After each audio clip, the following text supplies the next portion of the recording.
இப்படி களத்திலே நிற்க வேண்டிய தலைவர்கள் ஏன் கரூரில் களத்திலே நிற்கவில்லை? அவசர அவசரமாக செய்தியாளர்களை சந்திப்பதற்கு கூட வெட்கப்பட்டு கொண்டு பயந்து கொண்டு ஏன் சென்னைக்கு வந்தீர்கள்? அவர் ஒரு பிரபலமான நடிகர். அவர் இருந்தால் மீண்டும் கும்பல் கூடும். திருச்சியில் தங்கிக் கொண்டு இப்போது ட்விட்டர் போடுகிறார்களே, இப்போது கூட இருக்கிறார்களே, அந்த தலைவர்கள் எல்லாம் ஏன் போய் களத்திலே நின்று அவருடைய காயத்திற்கு மருந்து போட்டு இறப்புக்கு நிவாரணம் கொடுத்து அவர்களுக்கு ஏன் ஆறுதல் சொல்லவில்லை? கரூரில் திரு விஜய் அவர்கள் கலந்து கொண்ட அந்த பிரச்சார நிகழ்ச்சியில் விலை மதிக்க முடியாத 41 உயிர்களை நாம் இழந்திருக்கிறோம்.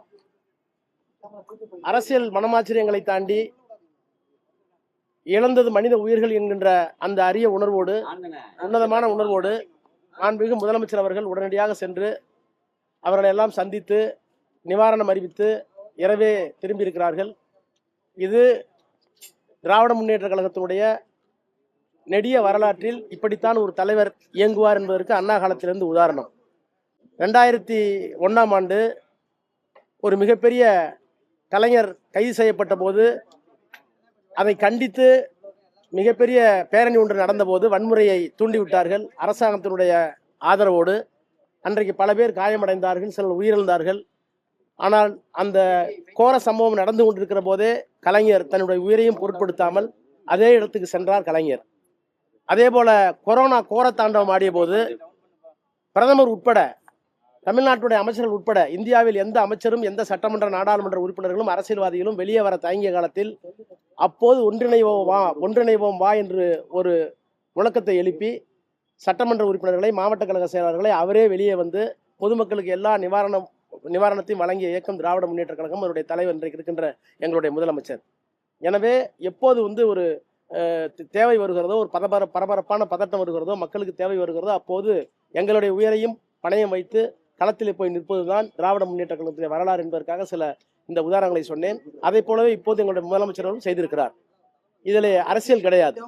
ஆனால் எனக்கு தனிப்பட்ட முறையில் சில கேள்விகள் இருக்கிறது.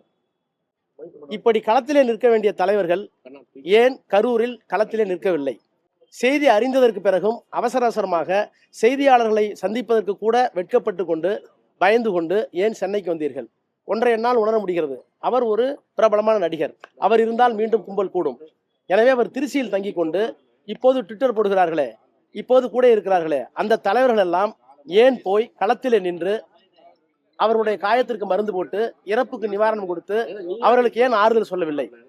அவர்களை அறியாமல் அவர்களிடத்தில் இருக்கிற கில்ட்டி கான்சியஸ், குற்ற உணர்வு, நம்மால் தான் இது நடந்தது என்கின்ற ஒப்புதல் அவர்கள் மனசாட்சியில் இருக்கிற காரணத்தினால் அவர்கள் ஓடிந்து விட்டார்கள் தான் உண்மை. அதையெல்லாம் விட மிகப்பெரிய கொடுமை, அதில் முக்கியமான இடத்தில் அந்த இயக்கத்திற்கு பணம் கொடுக்கிற ஒரு முக்கியமான இடத்தில் இருக்கிற ஆதவ் அர்ஜுனா என்கின்ற நபர் ஒரு ட்விட்டர் போடுகிறார். அந்த ட்விட்டர்ல நேபாளத்தில் நடந்தது போல இங்க ஒரு புரட்சி நடக்கணுங்கிறார். அகில இந்தியாவுடைய வளர்ச்சியே வெறும் 8.5%. ஆனா இங்க 12% நெருங்கிட்டு இருக்கு.